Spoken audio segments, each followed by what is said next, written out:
ஜனங்களுடைய பாவங்களுக்காக பலியிட வேண்டியது போல தன்னுடைய பாவங்களுக்காக பலியிட வேண்டியதாக இருக்கு. ஒரு ஊழியக்காரனா மாறுகிறவன் முதல்ல தனக்கு தானே பலி செலுத்திக் கொள்ளுகிறவனாக இருக்க வேண்டும். பழைய ஏற்பாட்டில் பிரதான ஆசாரியனாக இருக்கிறவர்களை கவனித்தீர்களா? அவர்கள் மகா பரிசுத்த ஸ்தலத்துக்குள்ளே அல்லது ஊழியத்தை செய்ய ஆசரிப்பு கூடாரத்துக்குள்ள போகும்போது முதல்ல தன்னுடைய பாவங்களுக்காக பலி செலுத்தி தன்னை சுத்திகரித்துக் கொண்ட பின்புதான் அந்த ஆசரிப்பு கூடாரத்துக்குள் நுழைய முடியும். இது தேவ பிரமாணம். எனக்கு இருக்கிற கர்த்தருடைய பிள்ளைகளே, ஊழியக்காரனா மாறணும்னா முதல்ல நமக்கு நாமே பலி செலுத்தி நம்முடைய பலிகளையாலே நாம் சுத்திகரிக்கப்பட வேண்டும். அப்படின்னா என்ன? இன்னைக்கு அந்த பலிலாம் இல்ல, சோதரம். அதுக்கு பதிலாக ஊழியக்காரனாய் மாறுகிறவர்கள் முதலாவது தன்னை தானே தேவனுடைய ரத்தத்தினால் கழுவப்படுவதற்கு ஒப்பு கொடுக்கப்பட வேண்டும். தன்னுடைய பாவம் தன் சரீரத்தில் இருக்கக்கூடாது. பாவத்தோடு கூட நான் ஊழியத்தை செய்ய முடியாது. இன்னைக்கு காலையில ஒரு சகோதரன் ஜெப இடைவெளியில் ஒரு சகோதரன் மிகுந்த வேதனையோடு சொன்னார்.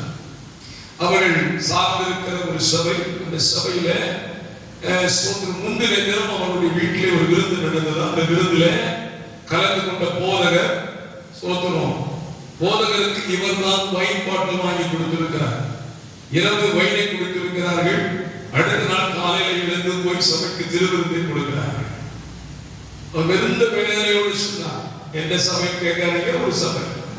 இப்ப என்ன, தான் செய்த பாவத்தை குறித்து பயம் இல்லை. மேலே ஒரு அங்கி போட்டு விட்டார், மேலே ஒரு வெள்ளச்சட்டை போட்டு விட்டார், பாஸ்டர் நினைக்கிறார்கள். நான் சொல்லுவேன், பாஸ்டராக மாறுவதற்கு, ஊழியக்காரராக மாறுவதற்கு உங்க உள்ளுக்குள்ள முதல்ல ஒரு சுத்திகரிப்பு நடந்திருக்கும். உங்களுக்கு நீங்கள் உங்க வாழ்க்கைக்காக தேவ சமூகத்திலே பாவ மன்னிப்பை கோரி பரிசுத்தமாக்கப்பட்டு தேவனுடைய ரத்தத்தினால் கழுவப்பட்டு வசனத்தினால் கழுவப்பட்டு அதுக்கு பிறகுதான் இந்த ஊழியக்கார ஸ்தானத்தில் வரும். அதற்கு ஆண்டவர் ஆரோனை சொல்லுகிறார் பாருங்க, 4ஆம் வசனத்துல, மேலும் ஆரோனை போல தேவனால் அழைக்கப்பட்டால் ஒழிய ஒருவனும் இந்த கனமான ஊழியத்துக்கு தானாய் ஏற்படும். ஊழியக்காரன் இருக்கிற அந்த பதவி என்பது கனமான பதவி. நீங்க ஊழியக்காரன் துச்சமா பேசுறாங்க பாருங்க. அவங்க நம்ம வச்சுக்கிற ஆளு, நம்ம சொல்றதெல்லாம் கேட்பாங்க. ஏன் அப்படின்னா நாங்க தான் அவங்களுக்கு காணிக்க கொடுக்குறோம், நாங்க கஷ்டமா கொடுக்குறோம், நாங்க சொல்றதை கேட்கணும்ல. ஊழியர்களை துச்சமா இன்னைக்கு ஜனங்கள் விசுவாசிகள் நினைக்கிறார்கள். எல்லாம் புரிஞ்சுக்கோங்க, ஊழியம் என்பது தேவனால் கனப்படுத்தப்பட்டது. ஊழியக்காரர்கள் தேவனால் கனப்படுத்தப்பட்ட ஊழியத்தை செய்கிறார். அப்படியானால் கனத்துக்கு உரியவர்களை கனமாக கருத வேண்டும் என்பதை இன்றைக்கு சபை புரிந்து கொள்ள வேண்டும். தேவ ஜனங்கள் புரிந்து கொள்ள வேண்டும். இதை புரிந்துகிறது இல்லை.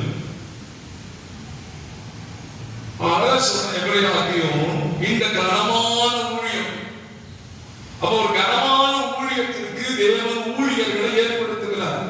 அதை புரிந்து கொள்ளுங்கள். ஊழியம் என்பது கனத்துக்குரியது. அப்ப ஊழியம் செய்கிறவர்கள் கனத்துக்குரியவர்கள். இந்த ஊழியம் செய்ய இந்த ஊழியத்திற்கு இந்த ஊழியர்கள் எப்படி வருகிறார்கள்? தேவனால் அழைக்கப்படுகிறார்கள். ஆரோனை தேவன் அழைத்தார் என்று வேதம் தெளிவாக சொல்லுகிறது. வேத புத்தகத்துல ஆரோனை ஆண்டவர் எப்படி அழைக்கிறார் என்பதை குறித்து யாத்திராகமம் 28ஆம் அதிகாரம் 1ஆம் வசனத்தை நீங்கள் வாசித்தால் புரிந்து கொள்ள முடியும். யாத்திராகமம் 28:1. அவர்களை எனக்கு ஆசாரிய ஊழியம் செய்யும்படி அவர்களை பரிசுத்தப்படுத்தும் பொருட்டு நீயும் ஆரோனை உங்களுடைய கூட குமாரனாகிய நாதாப், அபியூ, எலியாசார், இத்தாமார் என்னும் ஆரோன் குமாரனையும் இஸ்ரவேல் புத்திரரிடத்திலிருந்து பிரிக்கும் இடத்தை சேர்த்துக் கொள்வாயாக. ஆண்டவர் அழகா சொல்கிறார், ஆசாரிய ஊழியம் செய்வதற்கு நீ ஆரோனையும் அவனோடு கூட அவன் குமாரனாகிய நாதாப், அபியூ, எலியாசார், இத்தாமார் என்னும் ஆரோனின் குமாரனையும் இஸ்ரவேல் புத்திரரிடத்திலிருந்து பிரித்து சேர்த்துக் கொள்வாயா. ஆரோனை எப்படி ஆண்டவர் அழைக்கிறார் பாருங்க. 12 கோத்திரத்துல ஒரு கோத்திரம் லேவி கோத்திரம். அந்த லேவி கோத்திரத்துல மோசே தேவ ஊழியத்திற்கு அழைக்கப்பட்டிருந்தாலும் ஆசாரிய பட்டம் என்பது ஆரோனுக்கு கொடுக்கப்படுகிறது. அந்த ஆரோனை கர்த்தர் பிரித்தெடுக்கிறார். அப்ப தேவன் ஆரோனை அழைப்பது, இந்த கனமான ஊழியத்துக்கு தேவனால் ஆரோன் அழைக்கப்படுகிறார். இப்ப முதல்ல புரிந்து கொள்ளணும், இந்த ஊழியத்திற்கு அல்லது ஊழியக்காரனா மாறுவதற்கு நாம் தேவனால் அழைக்கப்படணும். தேவனால் அழைக்கப்படாமல் வருகிற ஊழியர்கள் அல்லது ஊழியர்கள் எல்லாம் தேவனிடத்தில் கனத்தை பெற்றுக் கொள்ள முடியாது. ஆமென். ஸ்தோத்திரம். சபையில பிரசங்கம் பண்ணுவாங்க, மிஷனரி காரியம் கொடுப்பாங்க, பிரசங்கத்தை கேட்டு அந்த உற்சாகத்தில் கேட்டு கை தூக்கிறது. எங்க போறது? ஊழியத்துக்கு போறது, மிஷனரியா போறது. போய் கொஞ்ச நாள்லயே திருப்பி வந்துருவாங்க. ஏன்? அது பரவசத்தில் பிறந்த அழைப்பு. அழைப்பு எல்லாமே தேவனால் கொடுக்கப்படுகிற அழைப்பு தான். ஆனா கீழ்ப்படுகிறவன் எப்படி கீழ்ப்படுகிறான்? அழைப்பு கொடுக்கப்படும் பொழுது அந்த அழைப்பை தேவன் தன்னோடு பேசுகிறார், தேவன் தன்னை அழைக்கிறார் என்பதை அவன் புரிந்து கொள்ள வேண்டும். அப்படி புரிந்து கொண்டு தேவ அழைப்புக்கு கீழ்ப்படித்து வந்தால் எத்தனை காரியங்கள் வந்தாலும் அவன் ஊழியத்தில் நின்றுவான். நல்லவன் சோதனை. ஏன் நிறைய பேர் ஊழியத்தில் நிற்க முடியாம ஓடி போயிருந்தாங்க? அழைக்கப்படல, தேவனால் அழைக்கப்படல, ஊழியர்களால் அழைக்கப்பட்டிருக்கலாம், சபையால் அழைக்கப்பட்டிருக்கலாம். நான் ஒரு வேடிக்கையான ஒரு காரியத்தை நான் அடிக்கடி சொல்லுவேன். கொஞ்சம் வசனமும் கொஞ்சம் ஜெபம் பண்ண தெரிஞ்சு கொஞ்சம் பாட்டு பாட தெரிஞ்சா போதும், பாஸ் ஆயிடலாம். தோற்றம் எப்படி பாஸ் ஆக தெரியுமா? அவங்க சார்ந்து இருக்கிற சபைக்கு போயிட்டு இருப்பாங்க. இந்த சபையில கொஞ்சம் கூட்டம் இருக்கும். எப்பவுமே சபை அப்படின்னு சொன்னா ஒரு காரியத்தை புரிஞ்சுக்கலாம். எந்த சபைக்கு போனாலும் சரி ரெண்டு கூட்டம் இருக்கு. ஒரு கூட்டம் பாசுக்கு ஆதரவா, ஒரு கூட்டம் எப்பவுமே பாசுக்கு எதிராக தான். அது எந்த சபைக்கு போனாலும் சரி. மழை 50,000 இருக்கிற சபைக்கு பாருங்க, அங்கேயும் ரெண்டு கூட்டம் இருக்கு.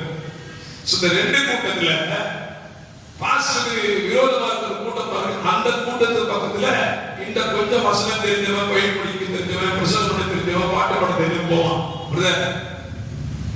இந்த பாஸ்டருக்கு முத்துவ வாங்க நம்ம தனியா ஜோபன் ஆரம்பிச்சோம். அவங்க ரொம்ப சந்தோஷம். வெரி குட், நல்ல பாஸ்டர் கிறிஸ்டர் கூட போயிடுவாங்க. பக்கத்துல போய் ஒரு வீடு வாடகைக்கு எடுத்து கொண்டு அடிச்சிருவாங்க. அவன் யாரும் பாஸ்டர் ஆயிட்டார். அவனுக்கு கிடைச்ச விசுவாசி யாரு? கொடுக்கப்பட்ட மந்தையிலே போதகருக்கு அடங்கிடாமல் போதகரை எதிர்த்து வாழ்ந்தவன். அவன் தான் போய் சபையை ஆரம்பிச்சிருக்கான்.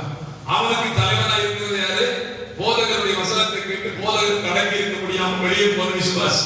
இப்ப அவன் அப்படிப்பட்ட ஒரு விசுவாசி இப்படிப்பட்ட ஒரு கூட்டம் போய் உட்கார்ந்து சோதனம். கொஞ்ச நாள் கழிச்சு என்ன ஆகுது தெரியுமா? இங்க என்ன வேலை செஞ்சாலும் அதே வேலையை தான் அங்கேயும் செய்யணும்.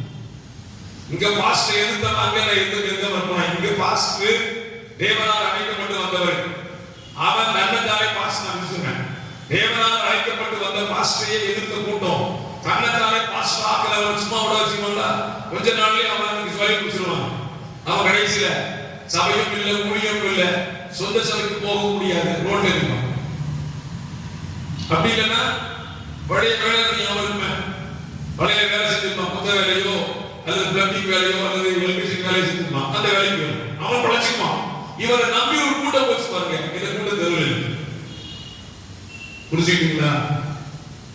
ஆமென். ஸ்தோத்திரம். ஊழியராய் மாறணும்னு நினைக்கிறீங்களா? தேவன் உங்களை அழைப்பதற்கு அழைப்புக்காக காத்திருக்கு. ஸ்தோத்திரம். இந்த கனமான ஊழியத்துல கிட்டத்தட்ட 30 ஆண்டுகளுக்கு மேலாக நான் இருக்கிறேன் என்றால் தேவன் என்னை அழைத்து நான் இருக்கிறேன். தேவன் என்னை அழைக்காமல் நானா இந்த ஊழியத்துக்கு வந்திருந்தா என் ஊழியத்துல வந்த பிரச்சனைக்கு என்னைக்கோ நான் வேலைக்கு ஏன் போகல? அழைத்தது தேவன். ஆகவே ஊழியக்காரனாக வருகிறவர்களை நீங்கள் எப்படி பாருங்க? அவன் தேவனால் அழைக்கப்பட்டு வந்திருக்கிறார்.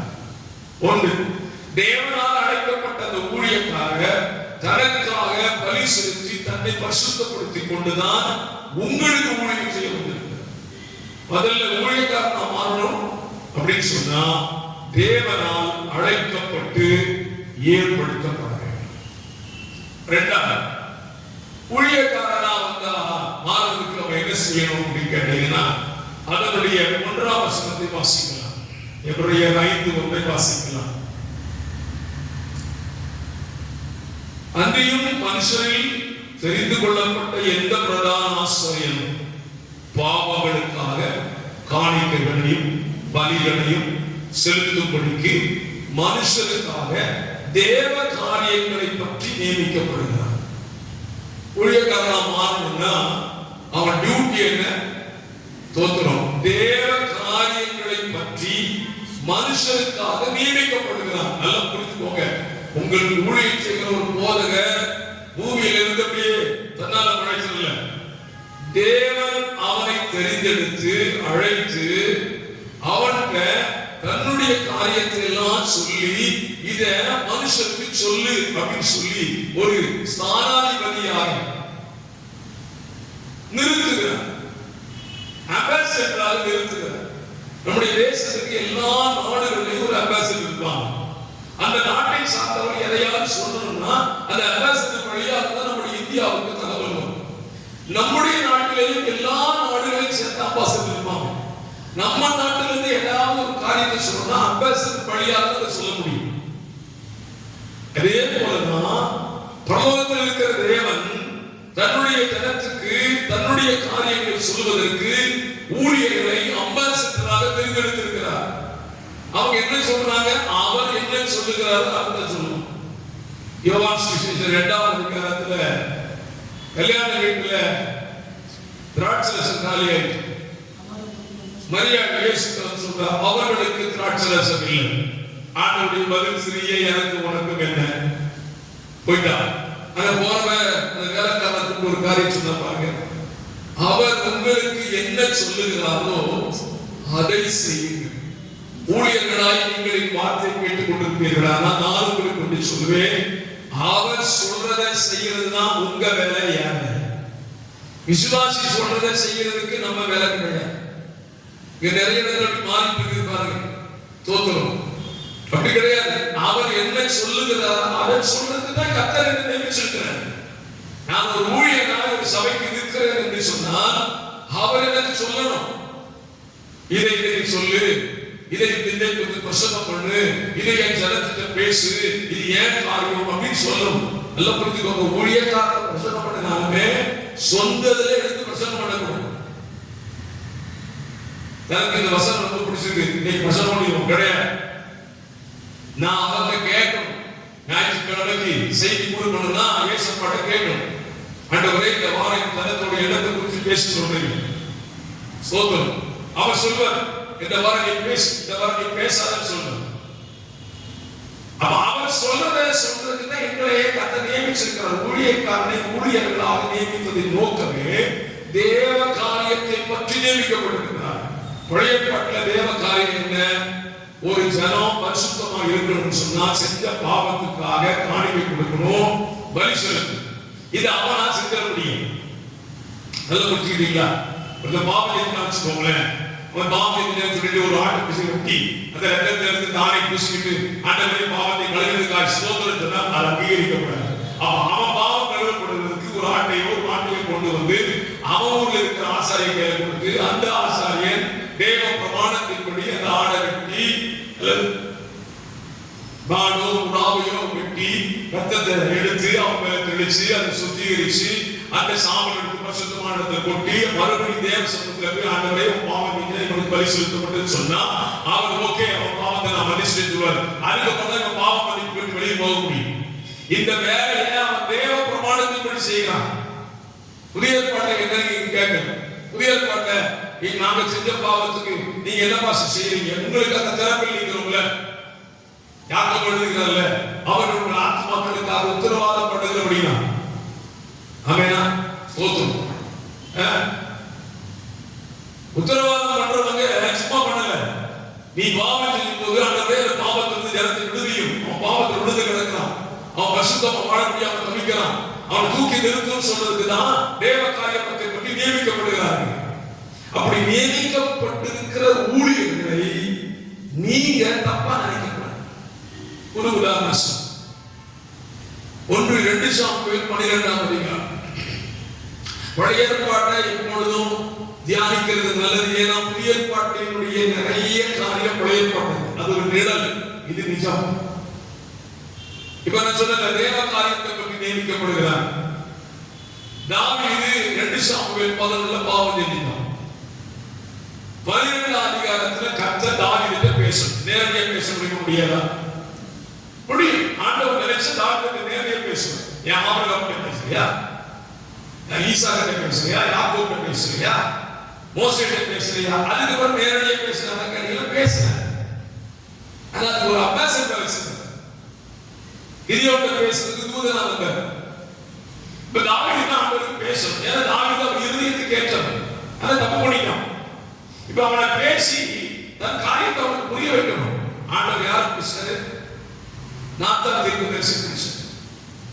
அவன் சொல்றாரு, போ என் பிள்ளை தப்பு பண்ணிட்டான், அவன் எடுத்ததும் இல்லாம கொலையும் பண்ணிட்டான். இப்ப அவன்கிட்ட போய் கதையை சொல்ல முடியும். இப்ப நாத்தான் தீர்க்கதரிசி தாவீதுக்கு போகணும். தாவீது போய் டபக்கு சொல்லிட முடியாது. ஏன்னா ராஜா அவன் என்ன நினைச்சாலும் செய்யணும். உதாரணத்துக்கு சவுல் செஞ்சுட்டான் அப்படின்னு சொல்லி ஒரு அமலேக்கியன் வந்து தாவீதுக்கு சொல்லும். தாவீதுக்கு அதுக்கு அவனுக்கு எப்படி தெரியும்? நான் யுத்தம் நடந்த பொழுது நான் கில்போவா மலைக்கு போயிருந்தேன். அங்கே சவுல் தன் வீட்டிலே சாய்ந்து ஜீவனுக்கு போராடி கொண்டிருந்தார். அவர் என்ன பார்த்து கேட்டார், நீ யாரா? நான் அமலேக்கியன் சொன்னேன். அவர் சொன்னார், நீ வந்து என் தலையை வெட்டி போடு, உயிர் போக ரொம்ப கஷ்டமா இருக்கு. அவர் செத்து போனார், பிழைக்க மாட்டார் சொல்லி அவர் தலையை வெட்டி போடு அப்படின்னு. அமலேக்கியன் சவுல் தலையை வெட்டினா அது ஒரு பெரிய சப்ஜெக்ட். இந்த சவுல் அமலேக்கியரை வெட்டினான். வெட்டிட்டு கொஞ்சம் நேரம் விட்டு வச்சான். விட்டு வச்சதுல ஒருத்தன் தான் அமலேக்கியன். இப்ப அமலேக்கியருக்கு ஆசை என்ன? தன் குடும்பத்தை தன்னுடைய கோத்திரத்தை அழித்ததான சவுல் இப்ப செத்துட்டு இருக்கிறார். இவரை படைக்க வைக்கணும்னு நினைச்சா படைக்க வைக்கலாம். அந்த காலத்துல மருத்துவர்கள் இருந்தாங்க. அவன் என்ன நினைச்சா, நீ படைக்க மாட்டாருன்னு தெரிஞ்சு, ஏன்னா வீட்டில் வந்து தலைவி எந்திச்சு அவரால் வெட்ட முடியாது. அதனால ஒரே ஒரு பொட்டை தலை துண்டாயிடுச்சு. இது வந்து தாவீது சொன்னான். தாவீது அவன் நினைச்சிருப்பான், தாவீது அவனுக்கு பெரிய பரிசு கொடுப்பான்னு நினைச்சிருப்பான். தாவீது சொன்னான், ஒரு அபிஷேகம் பண்ணப்பட்டதான ஒரு மனுஷனை கொன்னதுக்கும் உனக்கு எப்படி பயம் இல்லாம போச்சுன்னு சொல்லிட்டு தன்னிடத்தில் இருக்கிற ஒரு சேவனை பார்த்து சொன்னா, அவன் வெட்டி போடணும். ராஜாட்ட போய் பேசும்போது ரொம்ப கவனமா பேசும். இன்னைக்கு பாஸ்டர் பேசுறதுல பயமே இல்லை அப்படின்னா தைரியமா பேசும். ஆண்டவம்மா நேரடியாக பாஸ்டர் எல்லாம் என்ன வேணா பேசணும். பழைய கோட்டை அப்படி இல்லைங்க. ராஜாவை நிலைமை பேசணும், கொஞ்சம் பயம் வேணும். பரலோக ராஜாவுக்கு முன்னால் போய் பேச முன்னால் பயம் வேணும். பயமே இல்லை. இன்னைக்கு தேவ சபைகளில் தேவ பயமற்ற ஒரு சந்ததி வளர்ந்து கொண்டிருக்கிறது. தாவீது அப்படிப்பட்டவன், எவனையும் போட்டு தருவான். அதனால நாத்தான் பயத்தோட தான் ராஜாட்ட போறான். கர்த்தர் தான் சொல்லியிருக்கிறாரு. தாவீதுல போய் ஒரு அழகான கதை சொல்லி அந்த கதைக்கு தாவீது என்ன விடை கொடுக்கிறான்னு கேட்டு அந்த விடையை வச்சு தாவீதுக்கு தேவ காரியத்தை விடுதலை பண்றான். ஹலோ, புரிஞ்சுக்கிட்டீங்களா? ஊழியக்காரங்க யாருங்க? நீங்க சொல்றதுக்கெல்லாம் தலையாட்டவங்க இல்ல. தேவன் சொல்றத பூமியில உங்களுக்கு சொல்றவர் தான் ஊழியக்காரன். அப்படிதான் ஆண்டவர் சொல்லியிருக்காரு, நான் சொல்லல. அஞ்சு கொண்டு தேவ காரியங்களை பற்றி மனுஷனுக்காக நியமிக்கப்பட்டிருக்கிறார். தேவனால் நியமிக்கப்பட்டவர்கள் தேவ ஊழியர்கள். அதை ஒரு சபை, அது ரட்சிக்கப்பட்ட விசுவாசி புரிந்து கொள்ள வேண்டும். அப்படி புரிந்து கொள்ளல கஷ்டம். ஊழியக்காரன் இந்த கண்ணோட்டத்தில் பாருங்க. நீங்க ஊழியக்காரனுக்கு விரோதம் எழுத மாட்டீங்க. ஊழியக்காரன் தேவனால் அழைக்கப்பட்டவன்.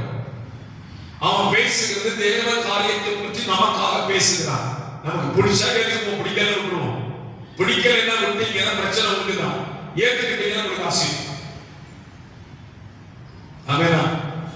நல்லவன். நம்ம ஊழியக்காரங்க தேவ காரியங்களை பற்றி மனுஷருக்காக நியமிக்கப்படுகிறார்கள். ஸ்தோத்திரம். அல்லேலூயா.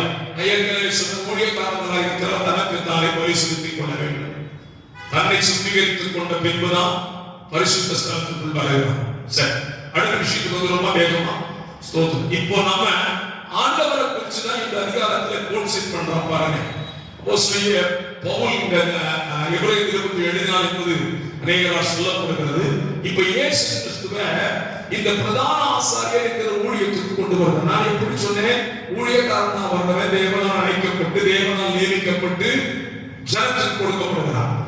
இப்ப இயேசு கிறிஸ்துவும் நமக்கு அவர் பிரதான ஆசாரியரா அவரா வந்தது. அவர் வந்து வா நான் தான் பிரதான ஆசாரியர், நீங்க எனக்கு கீழ்ப்படிக்கணும் அப்படின்னு சொல்லல. இயேசுவை பிரதான ஆசாரியராய் மாற்றினது யார்? அசிக்கலமா அந்த அதிகாரத்துல ஸ்தோத்திரம் 5ஆம் வசனம். அந்தபடியே கிறிஸ்துவும் பிரதான ஆசாரியராக ஆகிறதற்கு தம்மை தாமே உயர்த்தவில்லை. அவர் அவராகவே பிரதான ஆசாரியர் டிக்ளேர் பண்ணல. இன்று நீர் என்னுடைய குமாரன், இன்று நான் உம்மை ஜெனிப்பித்தேன் என்று அவரோடு சொன்னவரே அவரை உயர்த்தினார். ஆண்டவராகிய இயேசு ஒன்று அவர் ஞானஸ்நானம் எடுக்கும்போது, இன்னொன்று மருர் மலையில் இருக்கும்போது ஞானஸ்நானம் எடுக்கும்போது சொன்னாரு, இவர் என்னுடைய நேசகுமாரன், இவரில் பிரியமாயிருக்கிறேன் என்று சொல்ல விரும்பினார். 17 மத்தேயு 17 இவர் என்னுடைய நேசகுமாரன், இவருக்கு செவி கொடுங்கள் என்று சொல்லு. அப்ப இயேசுவை பிரதான ஆசாரியர் ஆக்குறது பிதா. நான் ஆரம்பத்தில் சொன்னேன், ஊழியக்காரனை ஆக்குறது தேவன். அவங்களா ஊழியக்காரனா ஆகல, அப்படி ஆனவங்க ஊழியம் செய்ய முடியாது. இயேசு பிரதான ஆசாரியர் ஆவதற்கு பிதாவினால் ஏற்படுத்தப்படுகிறார். ஏற்படுத்தப்பட்டவர் என்ன செஞ்சாரு வாசிக்கலாமா? 7ஆம் வசனத்துல நாட்களில் தம்மை மரணத்தில் ரட்சிக்க வல்லமை உள்ளவரை நோக்கி பலத்த சத்தத்தோடும் கண்ணீரோடும் விண்ணப்பம் பண்ணி வேண்டுதல் செய்து நமக்கு உண்டான பயபக்தி நிமித்தம் கேட்கப்பட்டு அவர் குமாரனாயிருந்தும் பட்ட பாடுகளினாலே கீழ்ப்படிதலை கற்றுக்கொண்டார். இயேசு கிறிஸ்து பிரதான ஆசாரியர் அவரா மாறினார். அவர் குமாரனாயிருந்தவரை பூமியில ஜெனிப்பிக்க பண்ணி அவர் வளர்ந்து இந்த ஊழியத்தை பூமியில 3.5 ஆண்டுகள் செய்கிறார். 3.5 ஆண்டு அவர் செய்த ஊழியத்தை பல பாடுகளை சகித்தார். அந்த பாடுகளுக்கெல்லாம் அவர் தன்னையே பலியாக ஒப்பு கொடுத்தார், தனக்காக பலி செலுத்தி கொண்டார். இயேசு கிறிஸ்து சிலுவையில் சுமக்கும் போது பிரதான ஆசாரியன் ஆவதற்கு ஒரு ஊழியக்காரன் எப்படி தன்னை தானே சுத்திகரித்துக் கொள்கிறானோ அதே போல இயேசு தன்னை தானே பலியாக ஒப்பு கொடுத்தார். யாருக்காக? நமக்காக. அவர் தன்னை பலியாக ஒப்பு கொடுக்கும் போது தனக்காகவும் பலியாக சித்தப்பட்ட ரத்தம் நம்மை சுத்தமாக்குவதற்கும் இயேசு தம்மை ஒப்பு கொடுத்தார். இயேசு பாவம் செய்யலையே, அவரையும் பலியாக. நான் பரிசுத்தமா தான் இருக்கிறேன், ஆனாலும் ஆலயத்துக்கு வரும்போது ஜெபிக்கிறேன், ஆண்டவரே என்னை பரிசுத்தப்படுத்தும். இயேசு கிறிஸ்து பிரதான ஆசாரியராக மாறுவதற்கு பிதா அவரை ஏற்படுத்தினார். பிலிப்பியர் நிருபம் 2ஆம் அதிகாரத்திலே நம்ம எல்லாரும் சொல்ற வசனம். பிலிப்பியர் 2ஆம் அதிகாரத்திலே ஒரு வசனத்தை நான் வாசிக்கிறேன். 6ஆம் வசனத்திலிருந்து அவர் தேவனுடைய ரூபமாயிருந்தும் எண்ணாமல் தம்மை வெறுமையாக்கி அடிமையின் ரூபமெடுத்து மனுஷ சாயலானார். கீழ்ப்படிந்தவராகி தம்மை தாமே தாழ்த்தினார். பிதாவட்ட சொல்ல நீ தாழ்ந்து போன்னு சொல்லல, அவர் தன்னை தாழ்த்தினார். ஆதலால் தேவன் எல்லாவற்றுக்கும் மேலாக அவரை உயர்த்தினார். சொல்ல பார்ப்போம். அப்ப இயேசுவை பிதா அவர் தான் உயர்த்தினார். இயேசு தன்னை தானே பிரதான ஆசாரியர் என்று சொல்லவில்லை. பிலாத்து கேட்கிறான், நீ கிறிஸ்துவா என்று கேட்கிறான். கொஞ்ச நேரம் அமைதியா இருக்கிறார். அர்த்தம் சொல்லி சொன்னபடிதான் கொஞ்சம் லேட்டா தான் சொல்றாரு. இன்னைக்கு நம்மள போதகர் அறிமுகப்படுத்திக் கொள்வதற்கு ஆசைப்படுகிறோம். நான் ஒரு கம்மினர், நான் ஒரு கோடியாக்டர், நான் ஒரு ஓவசி அறிமுகப்படுத்துவதற்கு ஆசைப்படுகிறோம். ஆனா இயேசு தன்னை கிறிஸ்து சொல்றதுக்கு ரொம்ப லேட்டா சொல்றாரு. ஏன்னா அது பிதாவினால் வரக்கூடிய கரம், பிதாவை கனப்படுத்துகிறார். இப்ப பாரு, நமக்கெல்லாம் சொல்லப்பட்ட வசனத்தை வாசிப்போம். அதனால் எல்லா உலகாலும் அவருக்கு முன்பாக முடங்கும்படிக்கு எல்லா நாமத்துக்கும் மேலான நாமத்தை அவருக்கு தந்திருக்கிறார். இன்னைக்கு இயேசு அப்படின்னு சொன்னாலே நிறைய பேருக்கு எதுக்கு கோபம் வருதுங்களா? ஏன்? அந்த நாமம் அவ்வளவு வல்லமை உள்ளது. அந்த நாமத்துக்கு முன்னால எல்லா உலகாலும் முடங்கித்தான் ஆகும். ஏனென்றால் பிரதான ஆசாரியர். பிரதான ஆசாரியர் அந்த பதவிக்கு இயேசுவை பிதா ஏற்படுத்தினார், அவரால் ஏற்படுத்தவில்லை. ஆமெனா? ஒரு ஊழியக்காரங்க ஒரு ஊழியத்தில் நிற்கிறாங்கன்னா அது பிதா ஏற்படுத்தின ஊழியம். பிதா ஏற்படுத்தினதை நீங்கள் ஒன்று குறை சொல்லாதீர்கள். சொல்லுங்க நல்லது. இப்போ இயேசு அந்த இடத்துல தன்னை உயர்த்தல, இயேசுதான் பிதாதான் அவரை உயர்த்தினார். இப்படி சொல்லிட்டு தான் இவரை ஆக்கியும் நமக்கு எதிராக வருகிறார். அதாவது கேட்கிற விசுவாசிகளுக்கு நேராக வருகிறார். வாசிக்கலாம். ஸ்தோத்திரம். 12ஆம் வசனம்.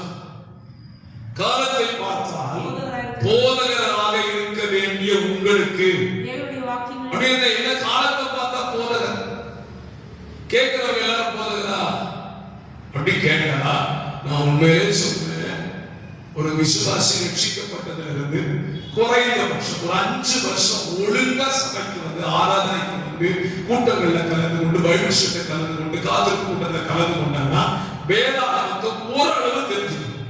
ஓரளவு. ஏன்னா 5, 12, 60 ஞாயிற்றுக்கிழமை பிரசங்கத்தை 5 வருடத்தில் கேட்டு விடலாம் இல்லையே. 56 ஞாயிற்றுக்கிழமை இல்ல 25, 5000, 30, 2800 செய்திகளை 5 வருடத்தில் கேட்டு விடுகிறார். வாரத்துல ஒரு பைபிள் ஸ்டடி வச்சுக்கோங்க, 54 பைபிள் ஸ்டடி, அது ஒரு 2800, 5600. இது போக எக்ஸ்ட்ரா மீட்டிங் குறைஞ்சபட்சம் ஒரு 6000 பிரசங்கத்தை கேட்கலாம். சபைக்கு ஒழுங்கா வரணும்னு சொல்றேன். நான் வாரத்தோடு சபைக்கு வந்து செய்தியை கேட்கிறவருக்கு தான் நான் சொல்றேன். 6000 பிரசங்கம் கேட்டவன் எப்படி மாறிடணும்? போதகரா மாறிடணும். அப்படியே நீங்க நினைக்கலாம், பாஸ்டர் நான் 20 வருஷம் ஆச்சு, நாளைக்கு நான் பாஸ்டர் ஆகிட்டேன். போதகர் வேற, ஊழியக்காரர் வேற. போதிக்கிறவனாய் மாறிடலாம். யாருக்கு? தெரியாதவங்களுக்கு சொல்லி இப்ப பைபிள் ஸ்டடியில யாருக்கு நடக்குது தெரியுமா? ஏற்கனவே கேட்டு கேட்டு கேட்டு கேட்டு புலவனுக்கு தான் பைபிள் ஸ்டடி நடக்குது. பைபிள் ஸ்டடியில வசனத்தை கேட்டீங்கன்னா நீங்க கேட்டதை போய் மற்றவங்களுக்கு சொல்றது பைபிள் ஸ்டடி. இன்னைக்கு ஏன் பைபிள் ஸ்டடி நிறைய சபையில நின்று போச்சு தெரியுமா? யாரும் வரதில்லை. இது வேற இந்த ஆன்லைன் வேற வந்து போச்சு பாத்தீங்களா? இப்ப எல்லாமே ஆன்லைன்ல வந்துட்டாங்க. ஒருத்தர் நேரடி வகுப்புக்கு வரதில்லை. இது கொஞ்ச காலம் கழிச்சுன்னா ஞாயிற்றுக்கிழமை ஆராதனைக்கு வெளியே போகும். கொரோனா காலத்துல வந்ததை விட இனி உண்மையாக மாறி இருக்கும். நாம எல்லாரும் போதகரா மாறணும். ஏன் மாறல தெரியுமா? நம்ம இன்னும் இப்படித்தான் இருக்கோம். அழகா சொல்லுகிறான், நீங்கள் இன்னும் குழந்தைகளாகவே இருக்கிறீர்கள்.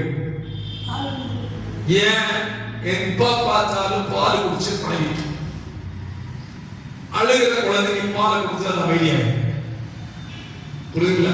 இப்ப நமக்கு என்ன ஆசை? பால். பால் என்ன ஆகாரம் இல்லை, கனமான ஆகாரம் இல்லை, அந்த திரவமான கொடுத்து கொஞ்ச நேரம் என்ன செஞ்சிடும், ஜீரணமாயிடும். மறுபடியும் பால், மறுபடியும் குடி, மறுபடியும் பால், இப்படியே பழகிட்டு.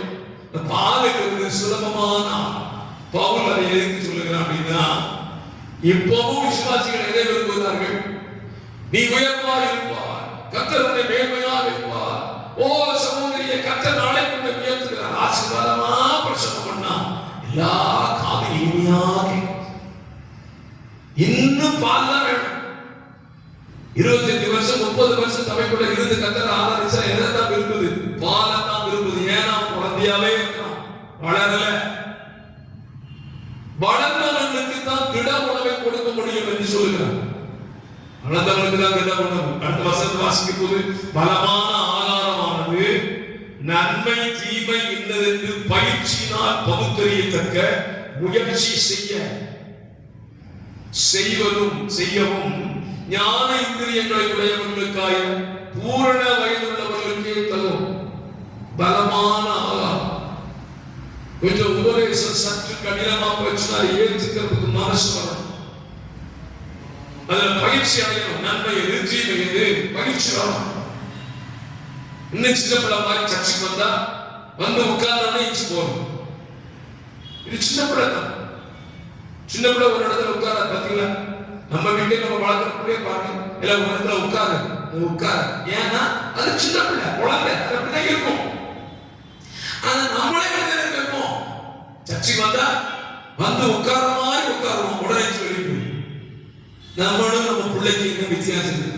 நாம் எப்ப பிள்ளைக்கும் நானும் ஒரே கேட்டகரி தான். நானும் ஒரு இடத்துல உட்காரவில்லை, என் பிள்ளையும் ஒரு இடத்துல உட்காரவில்லை. ஆனா கேட்கறது என்னது? பிள்ளைக்கு நம்ம புட்டி பால் கொடுக்கிறோம், நம்ம கேட்கறதுக்கு புட்டி பால் நம்மளும் கேட்கணும். பவுல் சொல்லுகிறான், நீங்க போதகரா மாறணும், மற்றவங்களுக்கு சொல்லிக் கொடுக்கிறவங்களா மாறணும். அப்படி மாறினா என்ன செய்வீங்க?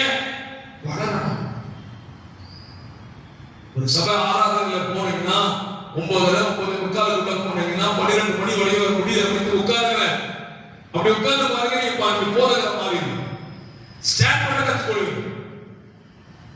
2 மணி நேரம் சபையில நடக்கிற ஆராதனையில உள்ள உட்கார்ற நேரம் மிஞ்சி போன 30 நிமிஷம், மத்தெல்லாம் வெளியே போய் உள்ள வந்து இந்த வெளியே போய் உள்ள வர்றவங்களுக்கு நான் ஒரு வார்த்தை சொல்லுது, பைபிள் சொல்லி கேட்கிறவங்களுக்கு பிரயோஜனமா இருக்கட்டும். நோவா பேழையிலிருந்து 2 பறவையை வெளியிட்டான். ஒரு பறவை புறா, இன்னொன்னு காகம். 2 வித்தியாசம் இருக்கும். புறாவை காலையில விட்டா சாயங்காலம் திருப்பி வந்துச்சு. புறாவை காலையில விட்டா அது போறதும் வருகிறதும் இருந்துச்சு. சபைக்குள்ள உள்ள உட்கார முடியாத யாரு இன்னும் காக்காவா தான் போறது வருது, போறது வருது, போறது வருது. இன்னையிலிருந்து இருந்தது. சர்ச்சுக்குள்ள வந்தீங்களா, ஒரு மீட்டிங் அட்டெண்ட் பண்றீங்களா, உள்ள மேல உள்ளதா, அப்பதான் நீங்க பலமான ஆகாரத்தை சாப்பிட முடியும். திடமாவே சாப்பிட பழகுங்க, திரவ உணவத்தை நிறுத்திக்கோங்க. உங்க பிள்ளைக்கு எப்பவாவது பாலை குடிச்சிருக்கீங்க சாப்பிட அழகாது ஸ்தோத்திரம். நமக்கே தெரியல, பாலை நிறுத்திட்டு என்ன கொடுக்குறோம், இட்லி சோறு. சில பிள்ளைங்க வந்து சின்ன வயசுல கண்டிக்க ஆரம்பிச்சு ஓவர சாப்பாடு கொடுத்தாலும் மோசங்க, நடக்கவே நடக்காது. ஜீரணம் ஆகக்கூடிய ஆகாரத்தை பிள்ளைகளுக்கு கொடுக்கறீங்களா, அதே போலதான் உங்கள் ஆவிக்குரிய ஆத்ம வாழ்க்கைக்கு தேவையான ஆகாரத்தை எடுத்துக்கொள்ளுங்கள். அப்பதான் நீங்க திட உணவத்தை சாப்பிட்டு மற்றவங்களுக்கு போதிக்கிறவங்களா நீங்க மாறுங்க. இதுல யாருக்கு பாஸ்டர், பூரண வயசுக்கு வந்தவங்க தான். வயசுக்கு வராதவங்களுக்கு இது செய்ய முடியாது. பண்ணுவோமா? பரிசுத்தமுள்ள நல்ல பிதாவே, ஆசீர்வாதமான ஒரு நல்ல மாலை நேரத்தில் தியானிக்க தந்த நல்ல அதிகாரத்துக்கு ஆயுசு ஊழியரா மாறும் என்ன செய்யும், வசனத்தை கேட்கிறவங்க என்ன செய்யணும் சொல்லி நாங்கள் சற்று தியானிக்கிறோம். கேட்கிறவர்களுக்கு ஆசீர்வாதம் பிரயோஜனமாக இருக்கு. உங்க நாம மட்டும் மகிழ்ச்சிப்படணும். இயேசுவின் நாமத்தில் ஜெபிக்கிறேன் நல்ல பிதாவே. ஆமென், ஆமென்.